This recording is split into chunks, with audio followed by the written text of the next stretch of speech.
let me just rip through as many emails and comments about Transformers because you started with an email saying that actually it was good, so we did present a balanced opinion.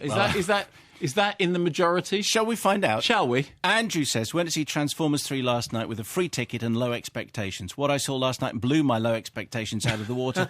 Transformers 3 is a nasty, racist, sexist wreckage of a movie. I've never been so offended, and I'm still livid about it. I'm abbreviating all these emails just to get through as many as possible. Owen Chapman, age 16, in County Waterford, in Ireland. This has got to be one of the worst movies I've seen in a good while. I have to say the visuals were impressive and the 3D was magnificent, but that does not make up for a boring, non-existent plot, tedious and annoying characters, horrible acting, and a running time that is just too long. Halfway through the movie, the character of Sam's father says, "It's like a bad sci-fi movie. Need I say more?" William O'Malley says, my expectations were low, but the trailers piqued my curiosity, and since I have a cinema pass, I thought, what harm? I was totally unprepared for how unbelievably racist, misogynistic and homophobic this film really is. I'm so glad people have seen How this. did it get past the BBFC? I mean, it's an interesting certification point, funnily really. enough, the BBFC certificate says contains moderate action violence and one use of strong language. I mean, their definition of strong language here is interesting because there were a number of words that I can't say on daytime radio. Yes, well, on most radio. No, fine, exactly, which I would have thought actually would have pushed it over that. And plus, but then, of course, yes, you can't just cut for leering general warness. Matt McAndrew, somehow it has managed to be duller, longer and stupider than the previous two films in the series. Paul Edwards says, I went with my son, I gave in to his demands to see Transformers. He wanted to see because of his love of the toys. It was awful. It was a vortex of hateful and endless, pointless loud noise in the context of scenes which cut every 2 seconds because clearly Michael Bay has no idea how to choreograph an action set piece properly. Although he says, we've really gone easy on the fast cutting because we're allowing your eye to readjust to the 3D between every shot. Yeah, right. The dialogue was disgraceful. Bay has succeeded in making a homophobic and fundamentally sexist propaganda piece which will long stand in my memory as the worst film not of this year but of all time.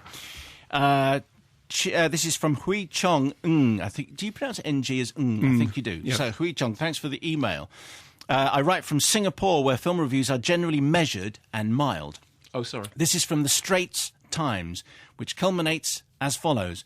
Calling this military porn or hardware porn is doing porn a disservice. Porn makes things look desirable. Here, things that are sexy, expensive cars, hot women, cool technology, look stupid. This has to be, in recent memory, either the dumbest movie for grown-ups or the noisiest movie for kids. It's probably both. And just an interesting point from Stephen Barnett, who says he wants to defend the film. OK, go ahead. Saw it at the IMAX last night. I should at least try and offer some form of defence. Let me start by stating the obvious. Transformers 3 was never going to be intelligent cinema. However, it needs to be fun, have impressive visuals, big set pieces and tell a simple story, and for the most part it succeeds. There is a lot going on and it's generally always entertaining. The 3D was for once justified, especially with the skydiving scene. The comedy is more appealing than the last film, and a finer balance is struck between humans and robots that even causes slight empathy at times. Summing up, Transformers 3 is fun, fast-paced and impressive visually, but at the end of the day, soulless. But the film lets you escape for 2 hours and does exactly what a summer movie about robots should do. Yeah, but it doesn't. And I mean, and the stick which will be used to hit critics is it's meant to be about robots hitting each other. You know what? The first Transformers movie, the proper first Transformers movie, was about robots hitting each other. The TV show was about robots hitting each other. The toys are about robots hitting each other. This is about a grown man with millions of pounds in the bank and a massive bank of special effects going, whoa! Hey!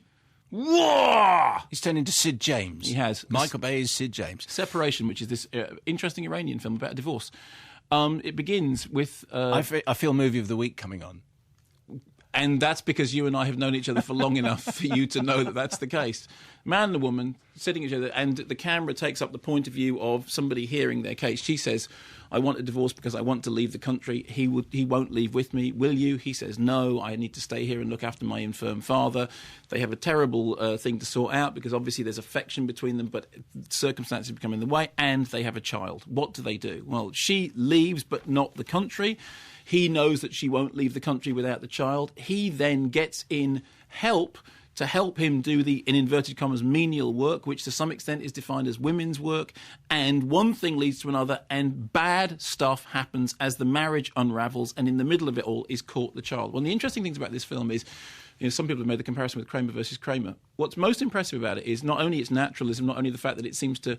it's not like watching people acting, it's like watching people really living the characters, is that it constantly flip-flops your sympathies.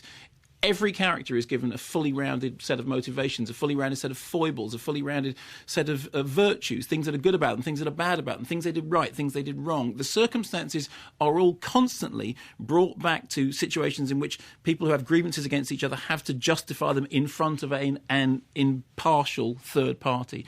And you hear people arguing their cases in a way which is completely believable, completely engrossing, completely real in a way that the best cinema is. The real gem of this film is that what it does is it takes a human drama with characters you believe in, characters you care about, characters you want things to work out for, and yet manages to talk very coherently about political differences, about religious differences. One character, who is the woman who's brought in to do the work in the house, has to look after an infirm man. She has to ring her religious advisor to say, look, is it right for me to be in a room with an infirm man because he is a man and I'm a woman, and therefore it does that? Is it more of a sin to not go and help him, or what should I do? So it's political, it's religious, theological, it's philosophical, it is heartbreaking in the realism of the way the situation plays out, and at the centre of it all is a child asking in a very innocent way, are you telling the truth? Did you tell a lie? Why did you do this? Why didn't you? As I said, the Kramer versus Kramer comparison in a way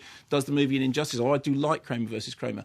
But how lovely in a week in which the Transformers movie is out to see a film which you go, look, human beings having recognised, and that's not to do with science, with the problem with science fiction. Inception's full of human beings. 2001, oddly enough, is full of human beings. Planet of the Apes, the first Planet of the Apes, is full of human beings. The reason there are no human beings in Michael Bay's films is not because it's a science fiction film, it's just made by Michael Bay. Michael Bay has no understanding of human emotion whatsoever. You want proof? Pearl Harbor.